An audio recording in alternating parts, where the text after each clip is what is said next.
ఈ రోజు వచ్చేసి మనకి గిఫ్ట్ నిఫ్టీ కొద్దిగా పాజిటివ్ ఉంది. ఇప్పటికైతే పాజిటివ్ ఉంది. మార్కెట్ ఊపిరి టయానికి ఏమైనా జరగచ్చు.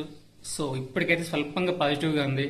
అలాగే బ్రెంట్ క్రూడ్ కూడా 78 దగ్గర నుంచి 79 పెరిగింది. పెరగడం అయితే పెరిగింది, బట్ హెవీగా పెరగలేదు. అలాగే ట్రంప్ గారు వచ్చేసి ఇరాన్ వాళ్ళను చంపాలనుకుంటారని స్టేట్మెంట్ చేశారు. తర్వాత వచ్చేసి యుద్ధం మళ్ళీ మొదలు అవ్వకపోవచ్చు అని చెప్పారు, కానీ యుద్ధం చేయను అని చెప్పలేదు. సో అలా దానికి సస్పెన్స్ లాగా వదిలేశారు. యుఎస్ వాళ్ళు చేస్తున్న దానికి ఇరాన్ వాళ్ళు మేము మాపై దాడి జరిగితే తిరిగి ప్రతి దాడి చేస్తామని చెప్పారు. సో ప్రస్తుతానికైతే ఉన్న సమాచారం ఇది. సో అంటే యుద్ధం పూర్తిగా మళ్ళీ మొదలవుతుంది అనట్లేదు, అలాగని చేయమని చెప్పట్లేదు. కాబట్టి అది ఇంకా ఏమేమి జరగచ్చు అనమాట. ఇంత వరస్ట్ లో ఉన్న పాజిటివ్ న్యూస్ ఏంటంటే మనకి ఎఫ్ఐఎస్ నిన్న బై చేశారు, డిఐఎస్ కూడా బై చేశారు. బట్ డిఐఎస్ కంటే ఎఫ్ఐఎస్ ఎక్కువ బై చేశారు. మరి వాళ్ళు దాన్ని ప్రజెంట్ జరుగుతున్న విషయం తాత్కాలికం అనుకున్నారా లేకపోతే విషయం ఏంటి తెలియదు, బట్ వాళ్ళు నిన్నైతే బైక్ సైడ్ ఉన్నారు. సో అది పాజిటివ్.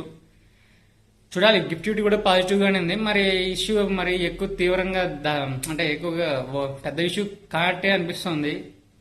ఈరోజు సెన్సెక్స్ ఎక్స్పైరీ కూడా ఉంది. చూద్దాం మార్కెట్ ఓపెన్ అయ్యాక ఈరోజు మార్కెట్ ఎలా ఉంటుందో, ఎలా సస్టైన్ అవుతుందో, ఎలా క్లోజ్ అవుతుందో. సో ఇది ఇప్పటి వీడియో. ఈవినింగ్ వీడియోతో మళ్ళీ కలుద్దాం.